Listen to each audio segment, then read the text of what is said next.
Dođe narkoman na železničku stanicu i vidi on policajca pa ga pita: "Znaš koja je razlika između tebe i ovog voza?"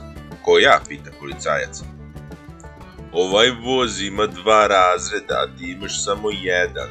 A na to će policajac: "Znaš li koja je razlika između tebe i ovog voza?" "Koja?" pita narkoman.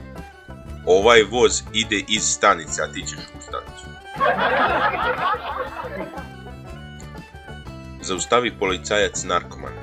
"Gospodine, izađi ti iz auta da duvate." "Ne seri da imaš te, bra." Dolazi sin kasno kući i otac ga pita: "Gde si bio do sada?"